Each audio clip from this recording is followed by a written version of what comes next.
Walking with Our Sisters was a community-led installation and ceremony honoring missing and murdered Indigenous women. It began in 2012.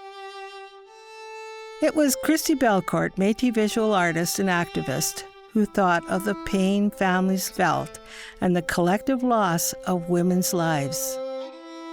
The ceremony was an invitation to walk with our sisters. Christy made a social media call for the creation of decorated moccasins, vamps, or uppers representing the unfinished lives of Indigenous women. She received over 2,000 pairs of vamps, many coming from abroad, signaling the significance of the issue beyond Canadian borders. In 7 years, Walking with Our Sisters visited 27 communities in Canada and the U.S. The final installation was held in Batoche in August of 2019. It was led by the River Women Collective. We are a group of Métis women with kinship ties to the historic Métis communities that line the South Saskatchewan River in the Batoche region. The River Women Collective are sisters, cousins, aunties, mothers, and grandmothers. We chose this place, because of its importance, both historically and spiritually, to the women of our community and to the Métis women throughout the homeland. We've always called this place the Women's Camp because it was where the women and children sought shelter during the 1885 resistance here at Batoche. This place, this land, holds our history and the colonial struggles of our people. It also holds our wisdom, our strengths, and all over the land is our medicines, and over there, our beautiful river. Our old people always said that everybody needs the protection and cleansing of water before their journey begins. Our history has also always been about women working together for our people, so doing this honoring and final goodbye together with other women from across our country felt right. When Christy asked me to be the lead grandmother and to pick the final stopping place, I saw it here. It's so beautiful and strong and peaceful here. It's a place for women and for ceremony. I think is meaningful in the sense that the women's camp here at Batoche is where, the women were putting their lives at risk. They had their children with them. They were trying to assist in what ways they could, trying to protect the lands, the culture, the livelihoods that they had built here at Batoche. And so, because this is a women's collective and it's honoring women and children, I think it was the most meaningful place to hold this type of event, as well as just the connection to the land and the waters, the location where we're at. It captures the true sense of the people that had settled here. That's very powerful. Thinking about the 7 generations of our Métis women and matriarchs and families in this area. So it's like, oh, I'm the 5th, you're the 6th, your children, mom's grandchildren. It's like, so feeling like a part of it in a bigger, for me, it's like, oh yeah, I belong here. It's part of who I am now, in a whole new way of thinking about those women who were here before. And now I'm looking at those women, it's like, wow, that they were probably here on this land in 1885. The space just felt perfect. Felt like we had lots of options of different ways to install it, but it was more about just the connection to the land and the people and the connection that we all have to this land. Missing and murdered Indigenous women is not a new issue. It's central, the heart, I would say, to the colonial history of our country. When a people are dispossessed, their land taken and given to settler society, it's always the women who pay the consequences. Just as the land is raped and murdered, so are the women. Colonization is violent and it breeds violence and is mostly perpetrated on us. The numbers prove that. There have been murders in this area, A young woman's body was found here in 1961. Her case was never solved. and that murderer went free. And more recently, another young woman's body was found not far from here, and who knows what will happen there. We're all affected in some way by all the deaths. There are relatives, our family, our sisters, our nieces, our aunties, and sometimes our mothers. I think it was very important to have it here, along the river. The trail was the perfect place to put it, because these women disappear. People think, oh, they all disappear in a city, but most of them disappear in the bush and sometimes are never found. I think it's a big part of all the women that went missing somewhere between Saskatoon, PA, and La Ronge. We feel a kind of a Cree, Métis, Saulteaux, Dene connection to all those ladies. And we're not separate. We're not like Métis or here, First Nations are here. Like we want to support each other. And maybe that's part of this Walking with Our Sisters. We're not separate groups. We're intermarried. We love each other. I was very interested when we first discussed it was one of the first call for artists to put the VAMPs in, like 5 years ago, I guess it would be, since it started or so. I do beadwork. So at the time I had seen the call and I just felt a calling to bead a child's pair of VAMPs. And I don't know why, and I still don't really know what the meaning was, but I just felt like that's what I needed to do. And so I had beaded a pair of VAMPs and sent them in.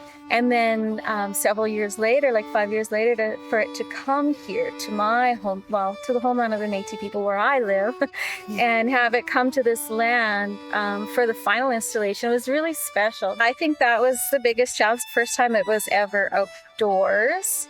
And going back and forth between worrying about the weather element and the wind and the rain and thinking how we could cover it back to, that we would try to ground ourselves like, we can't control the weather and we have to kind of let it be, So I kind of felt like that pull between the two, like we wanted to protect them. And then there was some element of, we have to kind of give ourselves to the land, we kind of have to give it up sort of thing, like it's going to be what it's going to be once it's on the land. So it was just very moving. It was more humbling, I think is how I would describe it, that we'd unpack the VAMPs and hold them and appreciate them and really take them in, and just taking that care with every set of VAMPs, over 1,500 VAMPs, to unpack them and hand them to another person, another soul, and that soul is going to place them on the path. Like each moment of that, it was very emotional. It was.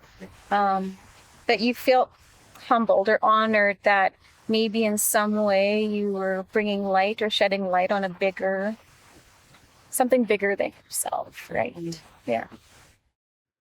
How I got involved with Walking with Our Sisters is my friend Connie Renier asked me to join. And I went to the initial first meeting, and I thought the whole idea of honoring murdered and missing Indigenous women was, at the time, very important, because we had a lot of women and girls going missing. And it really hit home because we also had a young lady that was missing and then found murdered. And it just felt right to do that for our women and girls. The River Women Collective spent a year preparing to host the ceremony. Métis women from this area have a long history of working together for the community. The collective brought together our grandmothers who were actively involved and provided guidance. We fundraised and held community conversations to raise awareness. We engaged partners, volunteers, and gardeners. We visited, we picked sage, we sewed ribbon skirts, and we prepared food. I was one of the grandmothers on the committee for Walking with Our Sisters. And I was very pleased to be asked to be on this committee as a grandmother and just as a participant in it. It brought the 20 or so people that were on this committee, and I found that it was so nice for us to gather the whole year before Walking with Our Sisters took place and we gathered in St. Louis, and we did all the planning of the meals and what we wanted it to look like. So I was invited to join the grandmothers, and I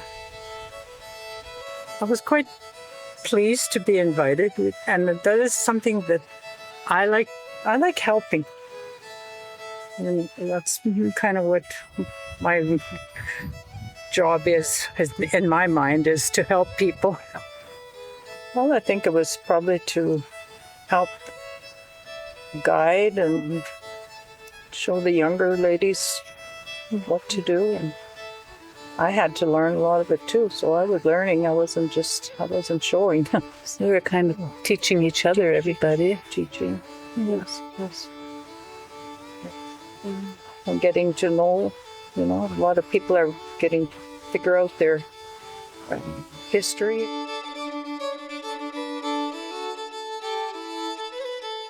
At the meetings, I was panicked. How are we gonna, like when they said that all these people were coming and we were sort of in charge of getting the food and feeding them, and we didn't know where the money was coming from, and see, your prayers. It worked out fantastic. It worked out like you wouldn't. But the first meeting, But the more hands you have, things are better. It was a whole bunch of people doing their thing that made it possible. right? Yeah. And coming to do the walk here was just a beautiful experience. I mean, and seeing the vans all laid down was actually quite emotional. It was hard to take in everybody's loss and all their feelings that come into those things, because they're putting their heart and soul into something that they did to represent someone in their family. And I think it's just a beautiful way to have closure and have healing, because for all of us, we're looking for some sort of healing. So just beautiful to be part of that. Working together as a group with Cindy and Cheryl and Christine, it wasn't what I expected. I worried that we would have this almost power struggle like women sometimes can have, especially when they're not naturally working together in situations, because the four of us came together from very different areas of professions and personal lives and everything. And so I worried about how we would communicate and how we would get the job done and do it well and in a good way. And we developed a kinship that's just, it's beyond a friendship. It was the team we needed to do the work. And we balanced each other in ways that was so necessary. And I'm so blessed and so honored to have been able to work with them as a team on this. We were honoring the intent of the ceremony because that's what it was. Visiting and taking care of the people, the visitors and relatives who came, and sharing food, laughter, and tears with them guided all our actions. I think the kitchen bar was probably the most fun and laughter part of it. Because you got in there and you didn't know the ladies personally, the ones that all signed up. So you got in there and it was just laughter, and you made sure that everybody got fed. Like there was no shortage of food, so that's kind of how we were brought up. Well, I was the best suited, I think, to go back in the kitchen. Like, love cooking. I enjoy it. So, and I went because when I went to that meeting, I was overwhelmed with all the young girls that were working and stuff, and I was their holy man. I have to help them. I felt like I had to go there.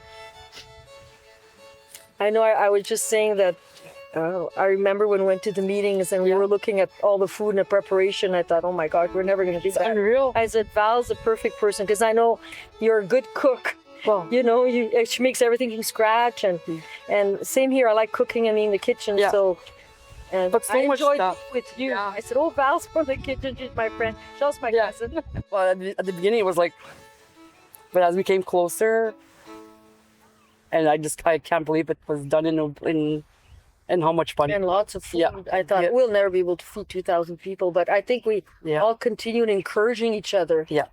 Oh yes, we can do it. I've got a gift of doing this. I can do this. So everybody just came together with their ideas and their skills and their gifts, and it came through. Now we can do it again because we're so confident we can. As hosts, we wanted everyone to feel welcome. We planned the site to reflect comfortable spaces for relaxation, care, and visiting.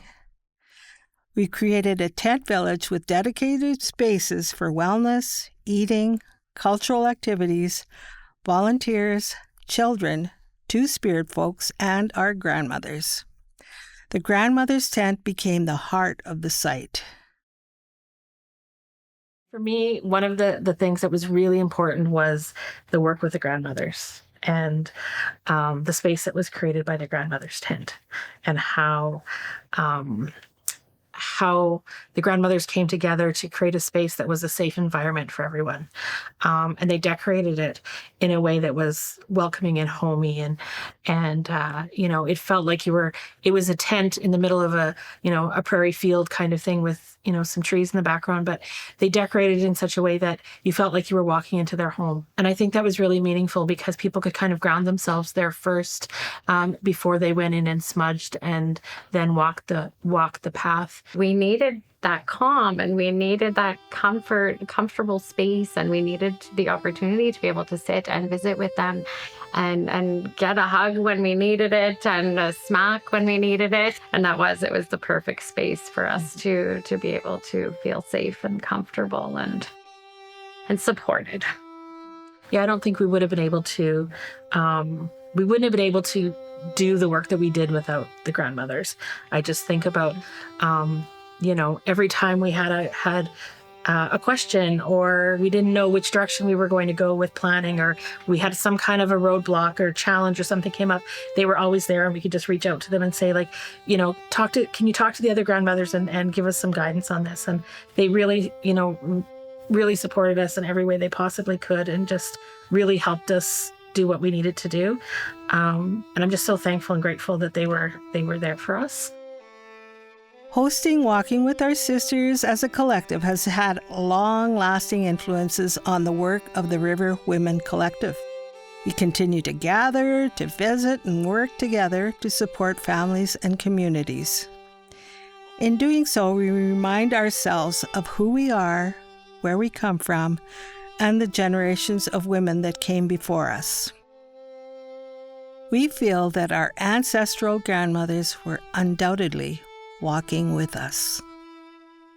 Well, my daughter was on the planning committee, and then the granddaughters would come every once in a while.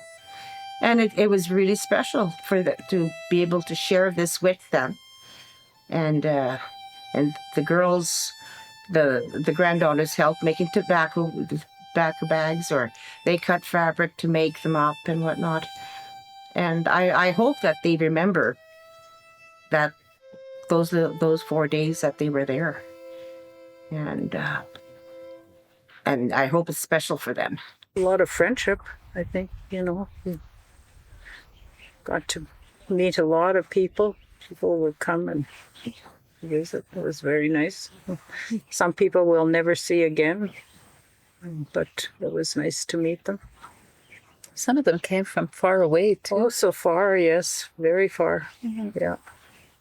I guess the big highlight for me was being a part of the collective, the River Collective, because I felt like I was here with my own people, and this is my homeland, and that I really finally arrived home. It just feels good that I can now walk up the hill with a sister whenever I feel like, and pick berries or whatever. It was such a strong way of women coming together to do work together. But I totally feel like being a part of the collective is from a personal, it's more of a confidence building, confidence for myself, and how I speak out about us listening to women now all the time. But yeah, the collective personally has been really, just really fast. They're important to honor all those lives. Yeah. One thing that really touched me is when I came down here is we had the red carpet going to the river, and I live by the river, and someone had told me once that the river is healing. Yes. So how appropriate to have that carpet with all the vans going down to the river. And I was thinking, that's healing. I'm hoping that there will be healing for all those families and all these women. And that's why we were there, to pray for them, give them support, and just to heal and send them with prayer and love, and at the last feast. And so important to honor those, the Walker sisters. I think that all these women that have passed have gotten to where they had to go through that ceremony, and I'm hoping and praying that those families got some, ease of their burdens of, losing or not finding their loved ones yet. And I prayed so hard on the walk from the East Village to the Batoche grounds, and I prayed for all those families. I prayed for all the young girls and women, and that they make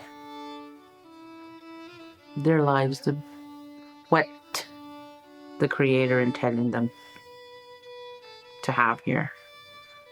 I think the walking with our sisters touches each and every one of us. It's, for many of us, there's on a personal level. For others, it's just the full injustice of these lost and murdered Indigenous women and children. And I felt that the River Women Collective, their hearts were true, and that they wanted to do this because it was the right thing to do. It was a good gathering and a good ceremony, and the land helped us do that, helped us to send them home in a good way.